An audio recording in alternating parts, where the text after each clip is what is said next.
March 21st, 1987. Dean Martin is standing under the lights in front of nearly 5,000 people, deep into a performance of Everybody Loves Somebody, when something inside him breaks. In the middle of the verse, he stops. Not a dramatic pause. Not a joke. He simply freezes.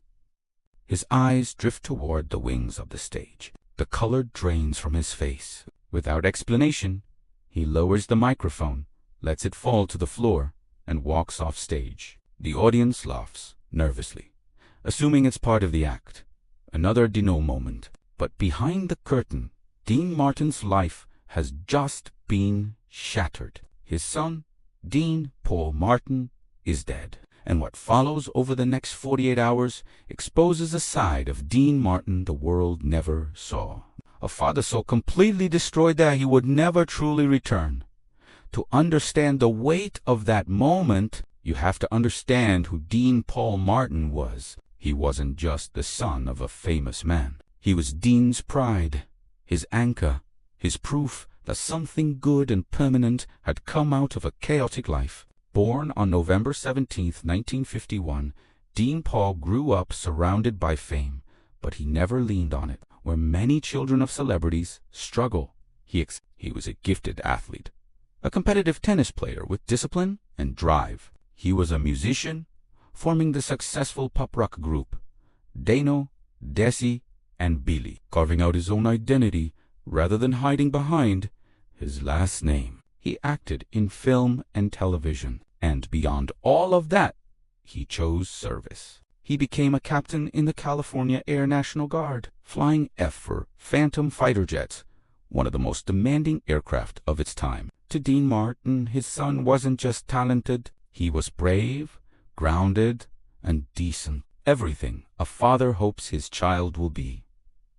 Dean Martin was famous for emotional restraint. His entire public image was built on being unbothered, untouched, unshakable. Nothing rattled Dino. Nothing got under his skin. But that illusion collapsed when it came to his son. Everyone close to him knew it. Dimpo wasn't. He favored Dinoe that diminished the others, but the bond was undeniable. They spoke constantly. They laughed together. They understood each other without effort. They were father and son, yes, but also friends in the purest sense. By early 1987, Dean Martin was 69 years old. His career was winding down. He still performed, but less frequently, mostly in Las Vegas and Atlantic City. His health was no longer what it had been. Decades of smoking had taken their toll. His lungs were weak. His voice, once smooth and effortless, carried a rough edge now, but the charm was still there. The presence was still there. When Dean walked on stage, Payopley felt it that Saturday night. He was booked at Bally's Casino in Las Vegas. The showroom was packed, every seat filled. Dean arrived earlier than usual, around 7 in the evening. His road manager, Eddie Marsh, immediately noticed something different. Dean wasn't withdrawn. He wasn't distant. He was relaxed, almost lighthearted. He joked with the crew, asked about their kids, smiled more than he had in years. Eddie would later say it felt like the old Dean had shown up again, the one everyone missed. What Eddie didn't know was that Dean had spoken to his son that morning. Dean Paul had called from March Air Force Base in California. It wasn't a long conversation, nothing dramatic. Just warmth, just love. Dean Paul told his father he loved him. Dean told his son how proud he was. The kind of exchange people have every day without thinking twice. Neither man knew it would be the last time they would ever speak. At 9 o'clock sharp, Dean Martin walked onto the stage to roaring applause. Black to Shidu. Familiar smile. The band kicked in, and he eased into the set like muscle memory. Ain't that a kick in the head? That's amor. Memories are made of this. The audience sang along, clapped, laughed. For an hour and a half, the room felt transported back to another era when Vegas glittered and Dino ruled it. At approximately 9:35 p.m., Dean began "Everybody Loves Somebody." The room soft. Couples leaned into each other. The song wrapped the audience in nostalgia. Dean's voice, weathered but sincere, carried across the crowd. And then, without warning, something changed. Dean's eyes lost focus. His body stiffened. He faltered on the lyric. The band kept playing, confused. Dean didn't recover. He didn't joke. He didn't wave it off. He simply stopped. And in that silence, the man the world called the King of Cool felt the exact moment his heart broke beyond repair. Eddie Marsh appeared in the wings on stage left, holding a telephone like it weighed 100 pounds. His face was drained of color. He tried to catch Dean's eye without breaking the illusion of the show. First, a small wave. Then another, more urgent. Dean saw him in the middle of the verse. His voice faltered. The lyric died in his throat. He stopped singing. The band, confused, kept playing for a few seconds before the music unraveled into silence. The audience waited, smiling, assuming this was another Dino moment. Dean stared at Eddie, and in that instant, those who knew him would later say they saw ethos shift. The armor cracked. "Something's wrong," Dean said into the microphone. His voice wasn't panicked. It was hollow flat. "Excuse me, folks." He placed the microphone gently on the piano and walked off stage. The crowd applauded, thinking he was taking a break. The band filled the room with soft music to cover the exit, but behind the curtain, reality hit like a bullet. Eddie stood there, tears streaming down his face. When Dean reached him, Eddie couldn't form words. He simply handed him the phone. On the other end was a colonel from the California Air National Guard.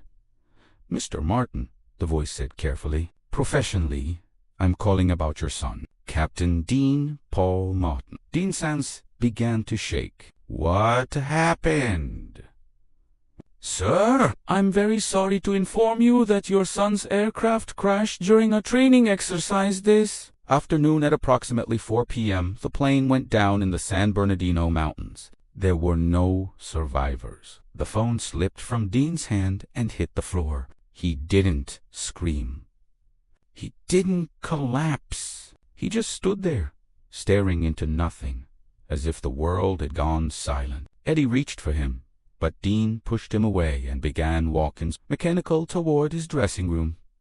A stage manager ran up, panic in his voice. "Dean, what's going on? Should we cancel this show?" Dean turned and looked at him. His eyes were empty. "My son is dead." The words sucked the air out of the hallway. The stage manager didn't ask another question. Minutes later, an announcement was made. Due to an emergency, the show was canceled. Refunds would be issued. The audience filed out, confused, uneasy, unaware of the earthquake that had just split a man's life in half inside his dressing room. Dean sat on the couch, still in his tuxedo. He stared at his hands, as if they belonged to someone else. Eddie stood by the door, helpless. Minutes passed. Longer. Time had lost meaning. "He called me this morning," Dean said finally, his voice barely above a whisper. "He told me he loved me." Eddie nodded, tears spilling freely now. "He did. He loved you very much." "He was flying," Dean said, distant, broken. "He loved flying," he said. "It made him feel free." Suddenly, Dean stood up. "I need to go home. I need to tell Jean Martin." His ex-wife and the mother of Dean Paul had divorced Dean years earlier, but grief doesn't recognize paperwork. Eddie arranged a car. The ride was silent. Las Vegas lights passed by the windows like another universe. Dean didn't speak. He didn't blink. When they arrived at Jean's house in Beverly Hills, she was already at the door. Someone had called her. Her face was swollen from crying. The moment Dean stepped out of the car and saw her, whatever strength he had left vanished. He collapsed into her arms, and for the first time that night, Dean Martin broke. He sobbed not quietly, not politely, but with deep, violent sobs that came from somewhere ancient and raw. Jean held him as they cried together. Two parents mourning the child who had been the center of their shared world.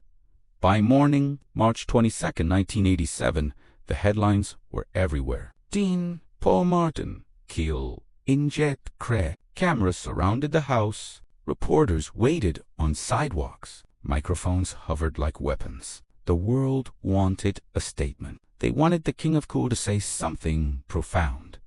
But Dean Martin wasn't cool anymore. He wasn't anything anymore. He was a father who had just buried his heart and he would never truly recover.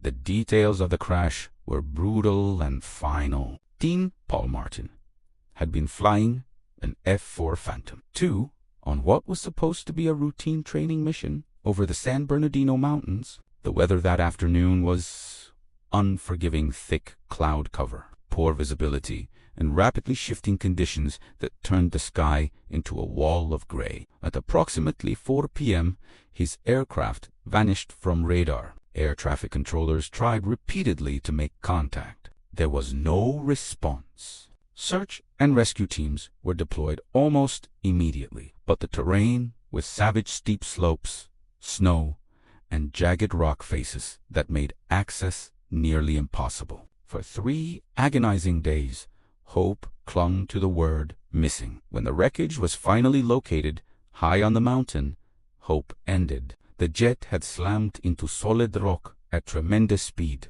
There was no fire to fight, no wreckage to recover, no miracle waiting to be found. Dean Paul Martin and his weapons systems officer, Captain Ramon Ortiz, had died instantly. There was nothing left to save. The memorial service was held on March 26, 1987, at the Los Angeles National Cemetery. It was a military funeral with full honors, precise and solemn, every movement heavy with meaning. Hundreds gathered: family, fellow pilots, friends, celebrities, and men who had flown beside Dean Paul. Dean Martin sat in the front row, wearing dark sunglasses, trying and failing to hide the grief that tore through him. When the honor guard folded the American flag and placed it in his hands, he pulled it to his chest and broke down. This was not the Dean Martin the public knew. This was not the unshakable icon or the smiling King of Cool. This was a father holding the symbol of his son's sacrifice, crying openly, helplessly, as the world watched and did not know where to look. Frank Sinatra stood to deliver the eulogy. His voice trembled as he spoke of Dean Paul's courage, his discipline, his kindness, the quiet pride he carried. Then Frank turned and looked directly at Dean. "Dino," he said, barely holding himself together, "I know there are no words that can touch this pain, but know this: we loved your boy, and we love you." Dean didn't respond. He didn't nod. He didn't look up. He just sat there, gripping the flag, staring at the casket, as if sheer will might undo what had already happened. After the funeral, Dean Martin disappeared. He canceled every performance. He stopped returning calls. The gates closed. Friends who managed to see him said it was like walking into a mausoleum. The curtains were drawn. The light stayed off. Dean would sit for hours in silence, drinking, replaying old home videos of Dino tennis matches, childhood laughter, moments frozen in time. Shirley MacLaine, one of his closest friends, visited him weeks later and would never forget what she saw. "It felt like a tomb," she said. "He was sitting in the dark watching Dino play tennis as a boy. He looked at me and said, 'I can't do this anymore. I can't live in a world where my son doesn't exist.'" His daughter Deanna tried desperately to reach him. She came every day, She brought food. She begged him to step outside, to talk, to breathe, but it was no use. She later said, "My father's body was still here, but his soul was gone. The man who had once carried rooms with ease now barely carried himself. His health collapsed quickly. Years of smoking caught up to him. Emphysema stole his breath. He lost weight. He stopped caring about how he looked. The image of effortless cool faded into something fragile and painfully human." In 1988, Frank Sinatra and Sammy Davis Jr. made one last attempt to save him. They organized a reunion tour, hoping the music might pull Dean back from the edge. For a few shows, he tried. Then one night, he walked off stage and didn't come back. He told Frank quietly, "I can't do it. Every time I'm up there, I think about Dino. He should be here. I can't pretend anymore." Frank didn't argue. He didn't push. He just hugged his friend and said, "I love you, pal." Dean Martin spent his remaining years in isolation. He watched old films. He listened to music. He thought about his son. On Christmas Day, December 25th, 1995, he died at his home in Beverly Hills. He was 78 years old. The official cause was acute respiratory failure, but everyone who truly knew him understood the truth. Dean Martin died of a broken heart. At his funeral, Deanna Martin stood before the crowd and said what no headline ever could. "My father never recovered from losing Dino. He tried. He lived, but the pain was too much." For 8 years, he carried that grief every single day. And now, I believe with all my heart that he's with his son again. And for the first time since 1987, my father is finally at peace. The story of Dean Martin and Dean Paul is not a Hollywood tragedy. It is a human one. Fame did not shield him. Money did not soften the blow. Talent did not save him. When a parent loses a child, all titles disappear. The pain is absolute. Dean Martin spent a lifetime making the world believe nothing could touch him. But when he lost his son, the mask fell away, and what remained was not a legend, not an entertainer, but a father shattered by the one loss. No one survives unchanged. There is a recording from the night of March 21st, 1987. It's rarely played. You can hear Dean singing "Everybody Loves Somebody," steady and confident. Then you hear him stop. The band trails off. Confusion ripples through the crowd. And if you listen closely, you can hear the exact moment his life split in two. It isn't haunting because of the silence, it's haunting because of what that silence means. It's the sound of a world ending.